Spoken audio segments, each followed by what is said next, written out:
TFC Strasbourg, donc le dernier match de cette phase allée de la saison 24-25 de Ligue 1, défaite 2-1 malheureuse avec la plus faible affluence de cette saison, 22 042 spectateurs au stadium dimanche. TFC qui est 8e avec 24 points à 4 points de la 6e place synonyme de Conference League et avec 8 points d'avance sur le barragiste. Je vous rappelle la compo pour ce match, on avait Guillaume Rest dans les buts, on va en reparler, Marc Mackenzie, Charlie Cresswell, Oumit Agdar, on va en reparler aussi, Aaron Donum, Christian Caceres, JD Canvo qui a enchaîné sa deuxième titularisation consécutive, Gabriel Suazo, Zakaria Aboukhlal, Joshua King et Yann Boho sont rentrés en jeu. Jean-Ro et Magri à la 69e et Babika et Zaitz en fin de match. Quels sont vos points que vous voulez aborder sur ce match, messieurs? On commence avec toi, Vincent. Un match qui semblait maîtrisé mais insuffisant, beaucoup de déchets en défense, le bricolage n'a pas marché, c'est dommage. Dur de te passer des cadres sur un match comme celui-là, tu offres le premier but et tu te fais transporter sur le deuxième, et pour moi tu as ta place sur cette première partie de saison. Nathan? On est vite mis dedans sur des erreurs individuelles et on perd le match dans les 20 premières minutes, dans un match qu'on pouvait maîtriser face à un adversaire d'un niveau similaire. Mon deuxième point, c'est une défaite qui peut faire du bien. Donc, défaite encourageante, la fameuse? Non, pas forcément la défaite encourageante, mais une défaite, voilà, on sait ce qui a ajusté, voilà, au niveau mercato, une marge de manœuvre qui est intéressante du côté du club. Donc je pense que ça peut remettre aussi des têtes à l'endroit qui rêvaient un peu d'Europe, peut-être insistamment. Et mon troisième point, c'est une équipe strasbourgeoise bien en place, mais à un autre niveau, qui a su profiter de nos erreurs, comme on a pu le faire à Lens la semaine passée. Alors moi je vais être un petit peu peut-être l'oiseau de mauvais augure, parce que j'ai quand même un ressenti un peu plus négatif que vous les gars. Moi je trouve que c'était une défaite logique face à un adversaire que j'ai trouvé meilleur tant collectivement qu'individuellement. Je trouve que ça faisait très longtemps qu'on n'avait pas vu notre défense autant en difficulté et en galère.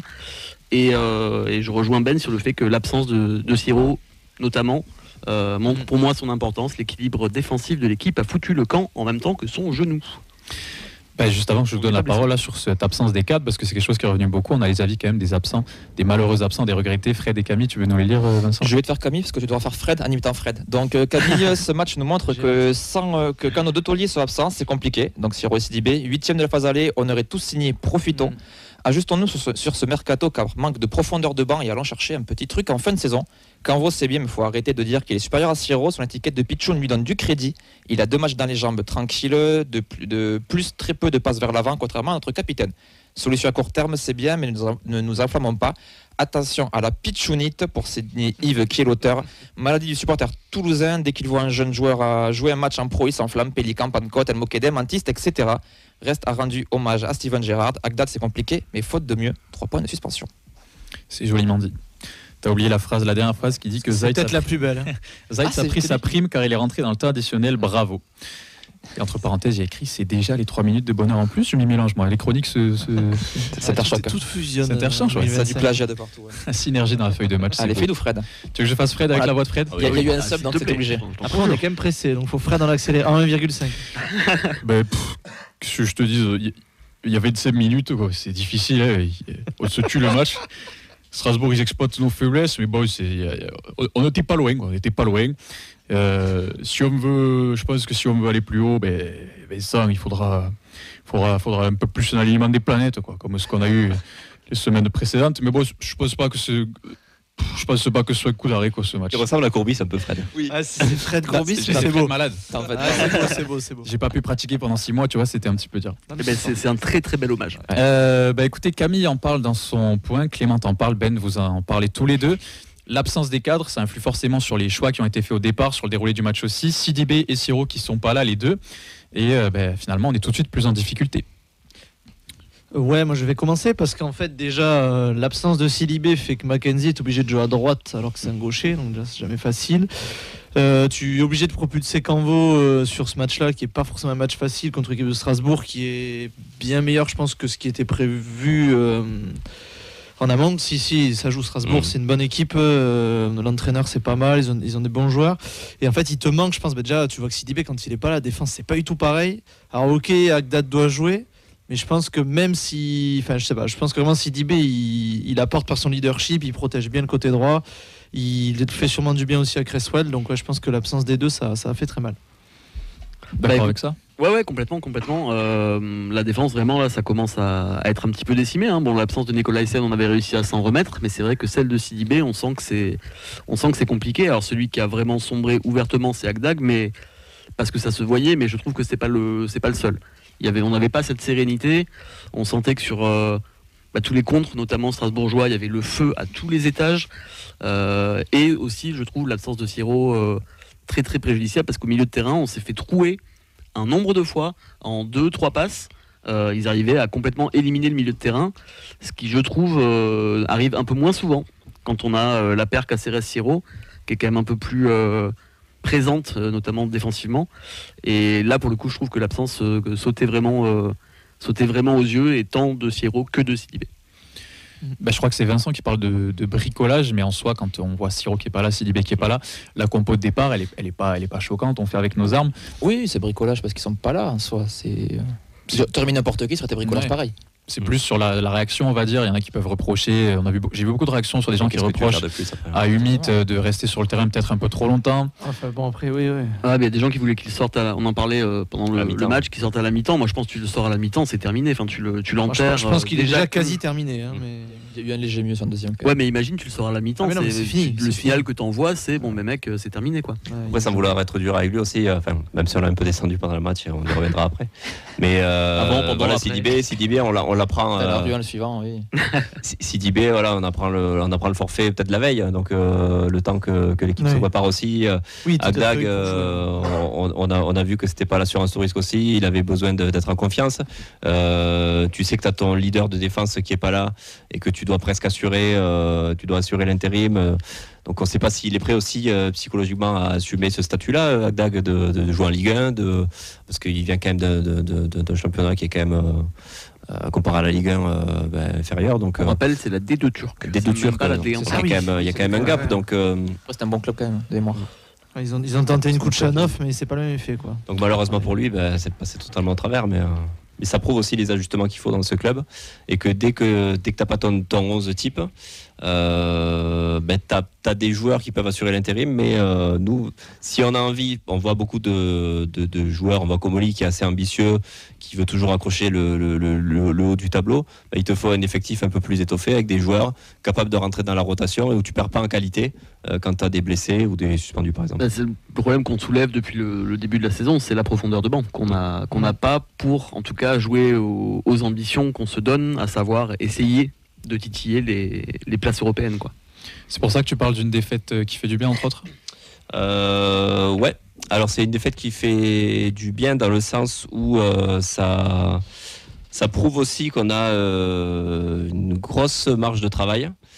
Il y a une marge de manœuvre qui est intéressante, puisqu'on voit que quand on a 11 types, on est une équipe qui peut embêter beaucoup d'équipes de Ligue 1. On est une équipe chiante à jouer, d'après ce que tout le monde dit, tous les coachs, tous les joueurs adverses. Mais il y a des gros axes d'amélioration. Et en fait, j'ai l'impression de reprendre un petit peu ce que j'ai dit contre Lens, où j'étais pas non plus hyper emballé par la victoire. J'avais dit que c'était très bien, que c'était solide, mais que je trouve on manque un petit peu de créativité, de liant. Bon, après, forcément, on fait San Siro avec un Caceres, tu sais que tu es bon à la récupération, mais pour te procurer des occasions ou aller vers l'avant, c'est un peu plus compliqué. Là, c'était flagrant, hein, vraiment, le côté équipe coupée en deux.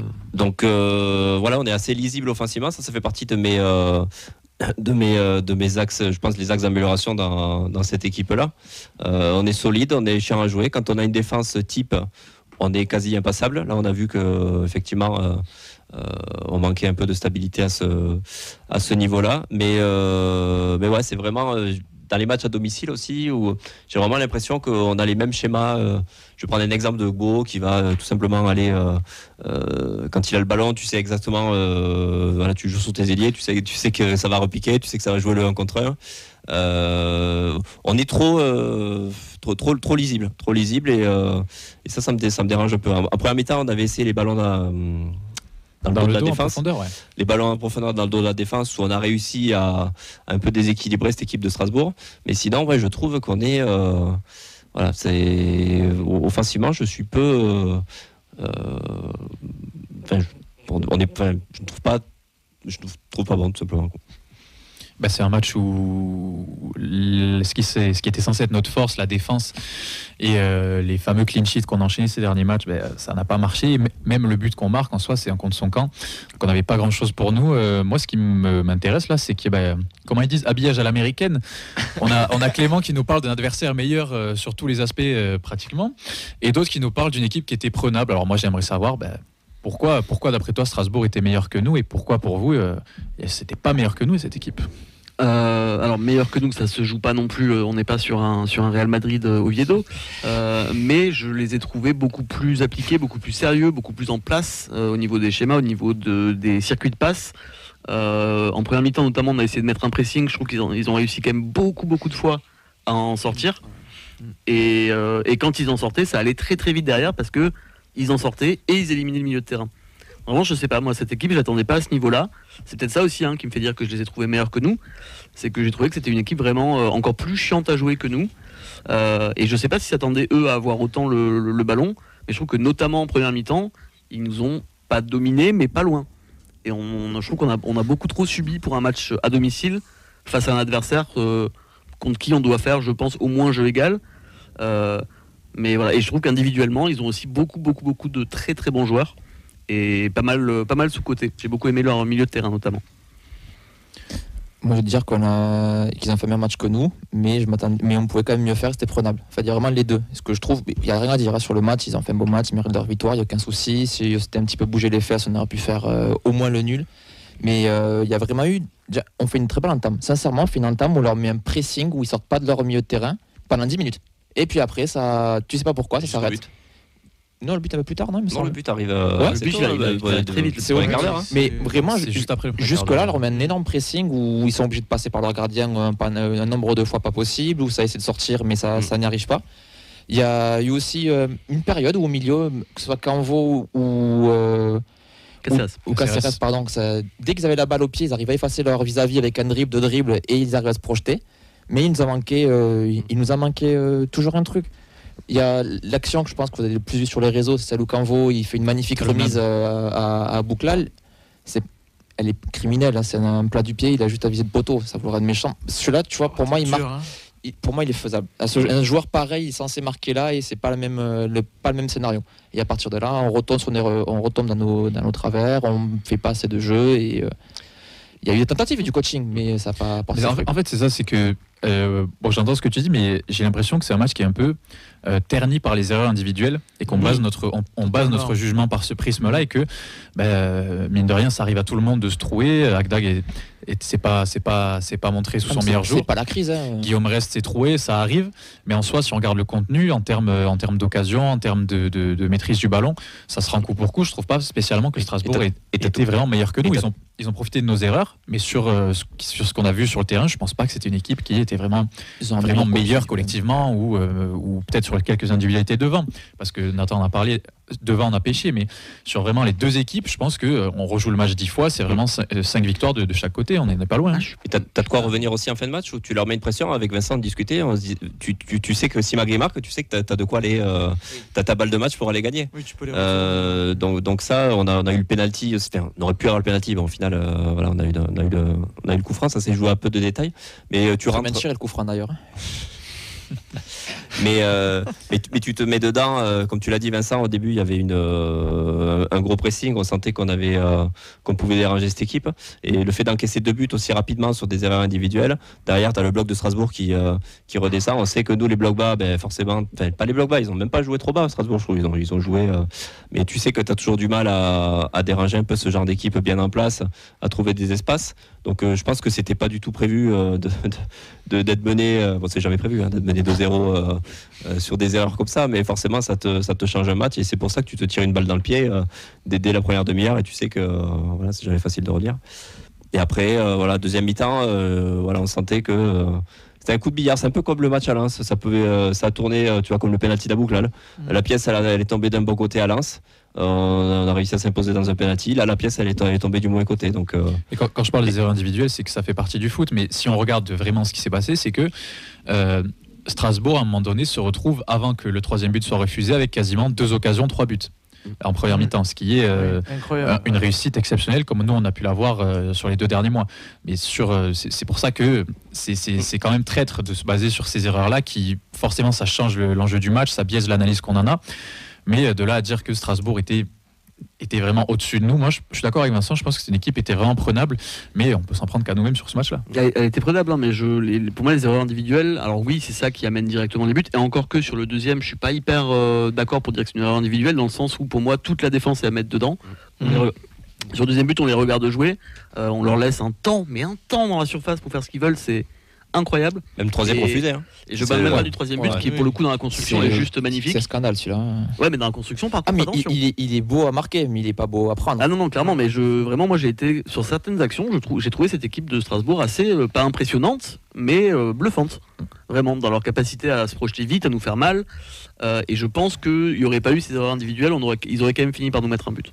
C'est un match intéressant par contre, premier degré. Je pense que tu es amateur de football, tu le regardes extérieurement, tu passes un bon moment pour le coup. On se posait la question vendredi, il y a beaucoup de gens sur le plateau qui ont annoncé un match plaisant à voir avec beaucoup de buts. Au final c'est ce qu'on a eu. Et je pense que même si ça n'a pas tourné de notre côté cette fois-ci, on a quand même vibré, que ce soit avec ce qui s'est passé sur le terrain ou avec les décisions qui ont été prises par l'arbitre et dans le camion VAR. Je ne sais pas si tu as envie de revenir dessus.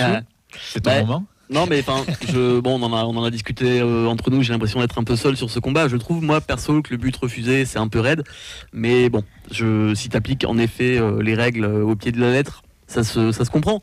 Mais donnez-nous nos avis dans les commentaires de toute façon, mais ce qui ressort de ça c'est que à ce qui paraît, le règlement a été appliqué dans les 2 cas où la VAR a été visionnée. On a suivi le règlement. Non, mais c'est clean. Et moi, je ne vois pas forcément de scandale à proprement parler, mais j'ai vu qu'il y avait quand même beaucoup de réactions qui allaient dans ton sens aussi. Donc, la question se pose. En fait, je trouve pas que ce soit un scandale. Je trouve que c'est un peu sévère. Pour moi, Mackenzie action de jeu, je trouve le jeu de Strasbourg est plus sévère. Si je peux me permettre, j'ai revu un peu l'action au ralenti. En fait, pour moi, la position de Mackenzie n'influe pas sur le fait que le gardien n'aurait pas arrêté cette frappe de toute manière. Sûr, parce qu'il est quand même proche de il est très proche de lui.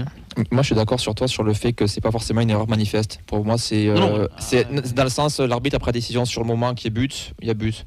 Il aurait pris la décision sur le moment de dire il y a hors-jeu, il y a hors-jeu. Tu vois, je trouve que c'est pas forcément si criant pour revenir dessus. La VAR elle est plus totalement utilisée comme ça. C'est plus erreur manifeste. C'est ça qui m'agace un petit peu, c'est que dans le sens du jeu, l'esprit du jeu, l'arbitre avait accordé le but. Il la voit la position de Mackenzie, il voit qu'il est devant le gardien, il estime qu'il le gêne pas. Puis le gardien râle pas forcément. C'est la VAR, en plus. C'est ça, il y a aucun Strasbourgeois qui a réclamé. C'est une règle qu'on a quand même souvent tendance à oublier et que même les joueurs sur le terrain captent pas forcément. C'est un truc qui se joue sur un détail, tu vois. Tu dois voir au moment où le ballon part, est-ce que le gardien est masqué, est-ce que tu l'empêches d'intervenir. C'est quand même souvent même les joueurs l'oublient cette règle. Donc je comprends qu'il n'y ait pas forcément de protestation quoi. Mais encore une fois, je pense que, je sais pas s'il y a des réactions, Vincent, mais moi je trouve que parler d'arbitrage sur ce match-là, c'est un peu se tromper de combat. Il y a de quoi parler d'arbitrage tous les week-ends sur tous les matchs de Ligue 1. Et peut-être que sur les 2-3 derniers matchs, c'était plutôt de notre côté. À Lens, c'était plutôt de notre côté. Cette fois, c'est dans le sens inverse. Mais encore une fois, il n'y a pas à crier sur tous les toits au scandale, à mes yeux en tout cas. Clairement pas. Non, je suis d'accord. Puis c'est assez anecdotique. Ce que je disais sur le groupe, c'est que pour moi, on mérite de perdre ce match, même s'il y a cette décision.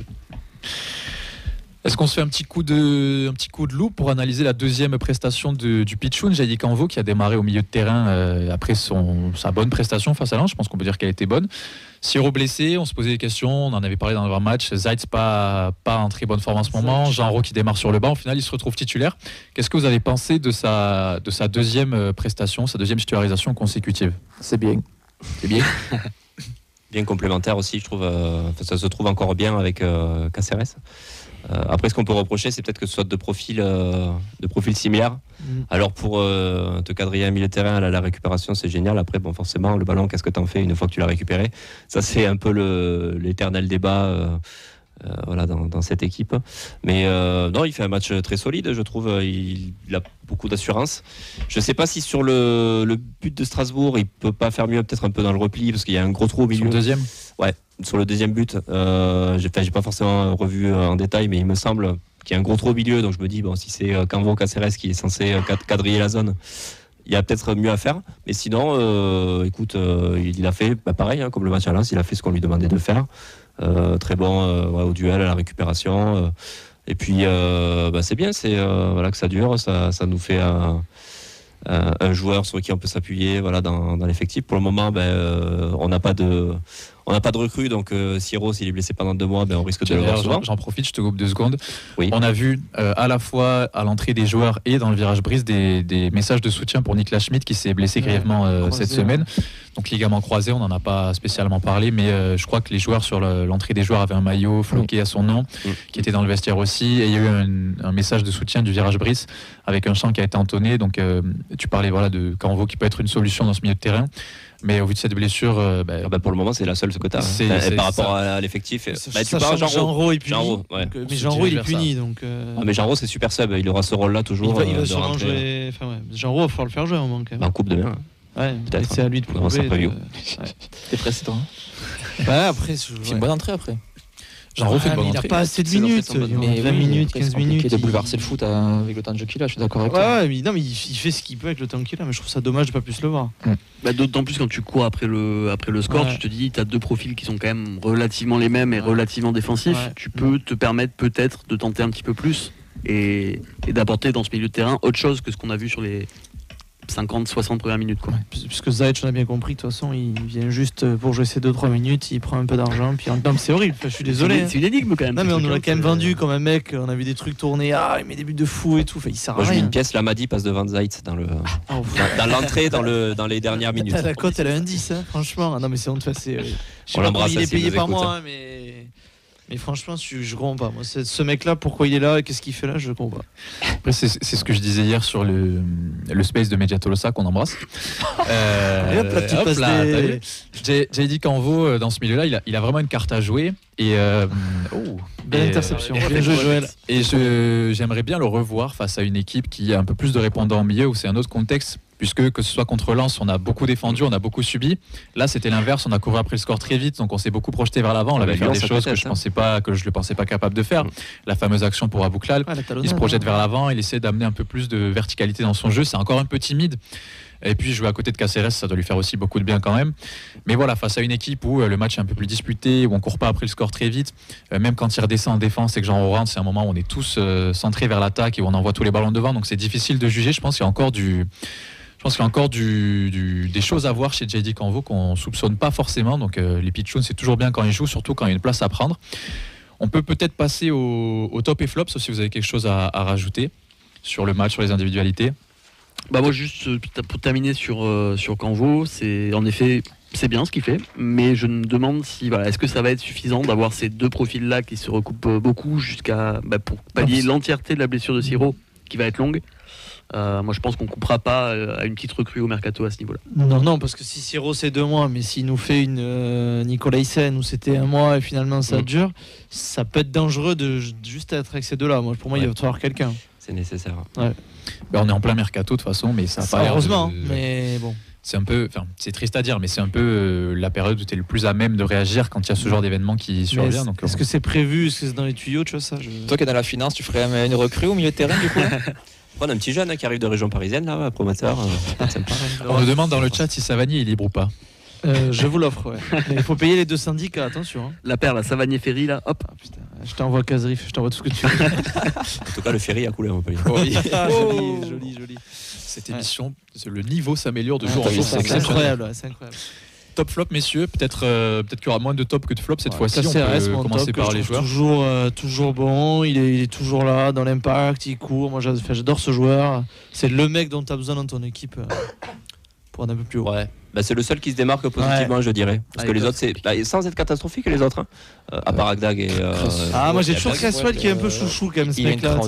Cresswell a été mis en difficulté, on l'a vu à la course notamment sur 2-3 actions, mais il s'est pas échappé, il a gagné ses duels habituels. Donc, Mais sur le but, t'as 2. Putain, je sais plus qui c'est qui a sur le but. Le deuxième. T'as Agdag forcément, mais je sais pas si t'as Cresswell aussi impliqué. Soiseau. J'aurais mis Soiseau en top, mais impliqué aussi sur le but. C'est qu'Agdag il fait un appel contre appel dans sa propre surface qui est incroyable. Je comprends pas. Les Caceres, tu veux pas trop. Dur de dégager quelqu'un d'autre à part Caceres. Ouais. Oui, après devant Moi, le j'ai bien trio aimé, a pas été. j'ai bien aimé le match de Joshua King. Peut-être parce que ça faisait longtemps que j'avais pas été au stade et que de la télé c'est moins facile pour observer un peu les déplacements, la manière dont il déclenche le pressing. Je trouve que c'est un joueur qui a une vraie intelligence de jeu, mais qui reste muet, qui est pas forcément décisif parce que aussi il est pas mis dans les bonnes conditions. Ouais, J'ai pas souvenir d'une vraie occasion ou quelque chose qu'il ait pu se mettre sous la dent, mais j'ai quand même bien aimé ce qu'il a fait dos au jeu et aussi dans le déclenchement du pressing. Je trouve qu'on n'était jamais à contre-temps, donc c'est quand même quelque chose à souligner. Et j'avais bien aimé aussi le premier quart d'heure d'Abouklal. Je trouve qu'il remue devant, ça passait beaucoup côté droit. Il a eu des occasions. Oui, il a non, mais frappe, devant, il a ça la tête passe aussi. beaucoup côté droit. Ses appels étaient bons, je trouve. Dans le dos de la défense où on envoyait pas mal de longs ballons. Ça paraît que Donum marche bien. Mais après, malheureusement, dès du moment où on a encaissé les buts, offensivement, c'était beaucoup plus compliqué. Donc, voilà. Les flops, on parle beaucoup de Humit Akdar depuis le début. Beau, hein. T'es obligé. C'est le premier nom qui sort forcément. Beau, c'est le flop sur Non, deux. son anniversaire, donc non, ça va. Il Ah, sera moi, flop je suis- quand même chez moi. Je suis Il est- d'accord sur En fait, Beau, je sais pas si c'est du fait qu'il est moins les clés de l'attaque et du coup il est moins rayonnant, donc il est frustré, donc il veut faire plus. Ou il fait toujours pareil, mais ça passe moins. Mais il va falloir qu'il se remette un peu en question et simplifie ton jeu. Moi je le dis, Yann. j'ai sauté du train de Beau en marche. Tant pis.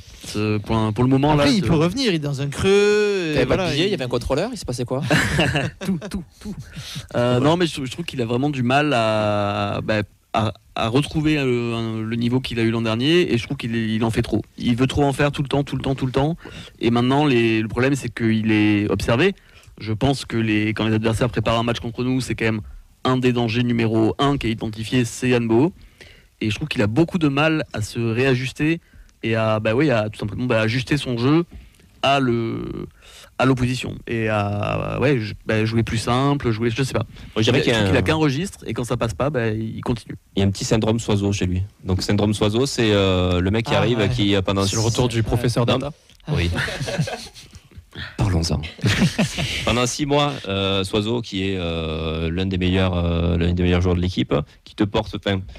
Sur la Coupe de France, je pense à l'époque, Soiseau te porte vers le titre aussi, avec son leadership et tout. Et Gbo a eu ce rôle-là l'an dernier, lorsqu'il arrive au Mercato. Donc dans un marasme offensif, ta lueur d'espoir, c'était lui. Et effectivement, on a toujours ces creux chez les joueurs. Alors là, ça fait quand même 2-3 mois que ça dure chez Gbo. Mais pour moi, ça passera par un but, ça passera par... il faut qu'il restate, tout simplement. Il faut qu'il restate et ça le libérera, je suis persuadé. Si je dis pas de conneries, je crois qu'il a la phase aussi enfant en bas âge, en très très bas âge. Donc ça peut-être les nuits c'est un peu compliqué. Je sais pas si ça joue, mais des fois tu sais qu'on parlait de ça pour Suazo, c'était compliqué. Mais là, Suazo est revenu, donc pourquoi pas. Ouais. Ça reste un joueur qui peut revenir en Moi, je forme. pense, et qui peut te faire faut la pas différence enterrer le sur mec. des- Hein, enfin. Non. Et il y a juste un dernier flop, on en a pas eu tout parlé, même si bon, il glisse, ok, mais bon, le pauvre il te coûte le match. Après derrière il fait un ou deux arrêts importants sur le but Guillaume refusé et le Dis son nom, but quand Guillaume même. Reste, pardon. Hein. Voilà, Dis après, son écoute, nom. moi j'ai J'arrive qui me bat, là, tu vois. j'ai été le premier à dire il a besoin de vacances, il m'a prouvé que finalement il n'avait pas besoin. Et là écoute, il glisse, c'est pas Beaucoup ont glissé aussi. voilà, Tu beaucoup vois, ont c'est glissé, pas- c'est pas Mackenzie le est seul, pas sur enfin Il il y a un fait problème, il est de l'autre côté, ce qu'on disait avec Sacha, il plante un peu, il veut reculer, il glisse. Bon, écoute, ça arrive sur des matchs. Il y a un problème d'attitude quand même quand il y va au ballon, il est d'une nonchalance. Ah, ça c'est son style, à hein. tout C'est son péter, style. Ça c'est Ouais, son ouais, mais style. limite, je l'ai vu arriver en fait. Quand je vois sa course Ouais, vers le ballon, ouais, ça, il est Après, très- je première me dis, il va faire une dinguerie. Ouais. Première grosse erreur de reste sous le maillot. La première grosse, je Plus parle, grosse, la oui, grosse grosse, bourde. je suis Comme d'accord, ça, oui. Il La a grosse déjà bourde. fait de main, mais pas comme ça. Oui, c'est des boulettes. Voilà, c'est une la erreur. première, Après, voilà, grâce à ça lui, arrive, Emuga passe ballon d'or. Tous les gardiens sont passés par là, donc voilà, malheureusement. C'est une erreur d'appréciation. Bon, ça arrive à tous les gardiens. Ça arrive. Mais oui, tu as raison. Mais t'es obligé de le mettre C'est parce ça. qu'il met Strasbourg dans les bonnes. Dans Ça les change bonnes forcément vibes, la exactement. manière dont tu appréhendes le Ouais. match et ça plombe un peu le début de match et tu te retrouves très vite à courir après le score. Donc non, tu as raison. Et puis personnellement, il m'a rappelé des bons souvenirs avec Ali Amada dans les buts. Ali, on Oui, pense à toi. exactement. Peut-être un hommage. Ouais. Ouais, Voilà, on l'embrasse. Ali, qui est très gentil en plus. Oui, ça c'est vrai. Moi, qui morde.